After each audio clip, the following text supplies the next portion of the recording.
YouTube? This is Brock with the Orange Elephant 523 YouTube channel, raising kids, buying and selling vintage and hard to find items. Coming at you today doing a guest spot on the Rake and Profit channel. So thanks for having me, Steve. I appreciate it. And I'd been seeing Steve had done some of these collaborations, and they were all talking about eBay and they were talking about Amazon. And I said, hey, you know what, Steve, I think I can do something, but I want to do something a little bit differently because I want to show some exact items that we sell, and we sell over and over and over again, and that way you can actually, you can really learn something from the video, something that you can use in your reselling toolbox, and something that's going to make you some money. So I'm going to talk about two completely diverse things, and they're completely 100% different, but they're things that we buy a lot at garage sales and we sell a lot on Craigslist. And the reason that I picked these items is because 99% of people have garage sales where they live, and 99% of people have Craigslist. And both of those are great because you don't have to worry about accounts, you don't have to worry about limits. If you've got a car and you can drive, you can go to garage sales. If you've got access to a phone or a computer, you can do Craigslist. So it's great because it's it's a almost completely open market, and it's a great way to build onto an eBay business or an Amazon or a Kindle. It's another good thing to have in your toolbox. So the first thing, and this is something that we flip all the time. This is a Nintendo 64. This came out in the mid-90s. Really popular if you were in your 20s or 30s. You probably had these. So you could take this and you could put this on eBay, and you might get 40, 50 bucks controller and an N64. And then I have here right here Star Wars Shadows of the Empire. You can get about $8, and that's shipped.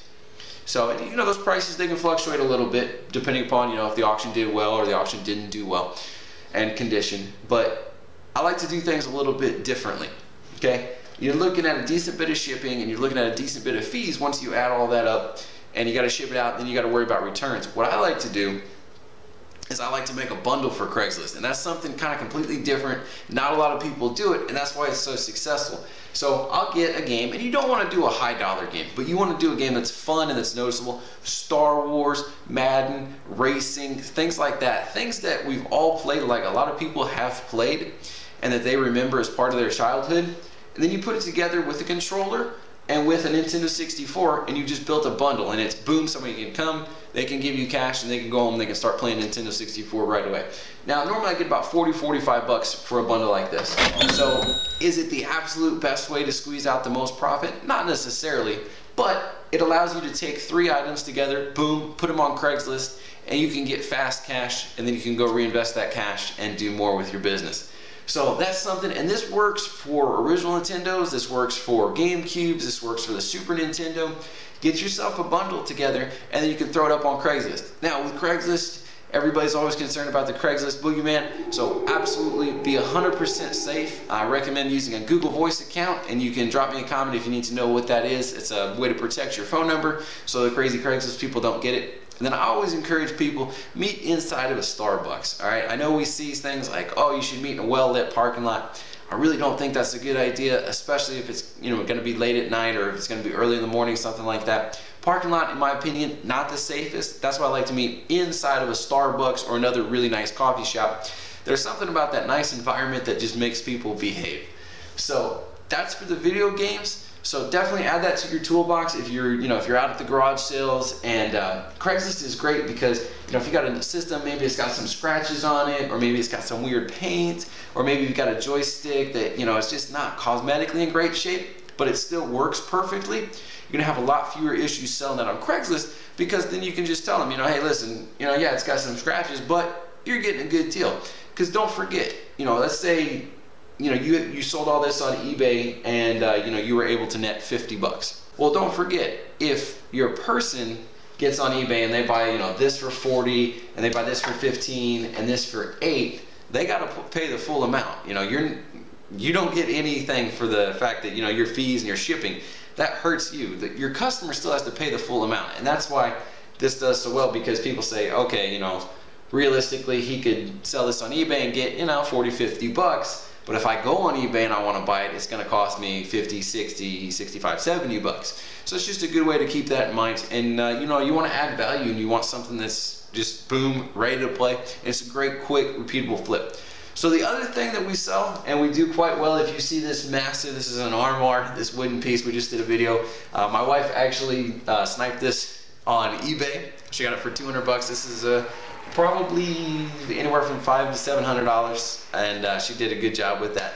But this is not for sale, this is staying here. But it's a great example of piece, and it takes up half our house. So this is what I wanted to show you. So this piece is a terrific, terrific piece. It is absolutely enormous. It would be tough to sell, truthfully, and that's why we were able to get it for 200 bucks. But it shows a lot of the things that are important to look for in furniture. You know, notice how this is all wood. Don't be going for that IKEA plywood, pressed wood. Whenever you're at the garage sales or the estate sales or Goodwill, if it's that plywood, if it's that pressed wood, just keep driving. Don't worry about it. But whenever you get this real wood and it's got a really nice shape to it, that's the kind of things that you're going to want to look for. Look for the real wood. And you'll notice I've got an end table sitting next to me, and then I've got this nice cushioned chair. And I'm going to flip over this chair, so I'm going to have to do some fancy editing real quick. Okay, as you can see, I'm going to flip this chair over, and it's got wooden legs. What you can't tell is that underneath the cushion on this chair, this is wood under here.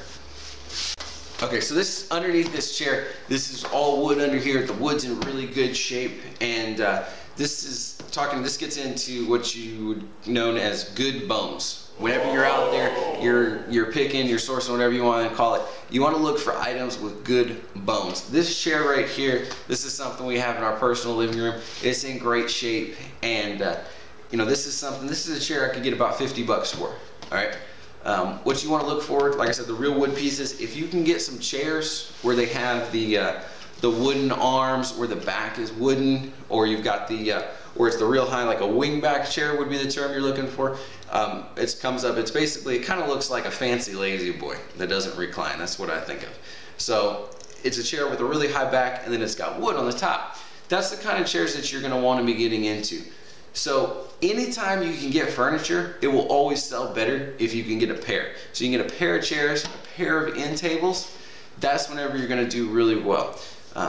Chairs are great. Look for those at moving sales. Look for furniture at moving sales, because what happens is somebody wants to move and they're going to have the movers move them, and they're going to get charged a couple bucks a pound. It makes a lot more sense for you to get it, to sell it to you cheap, than to pay somebody to move furniture they don't want.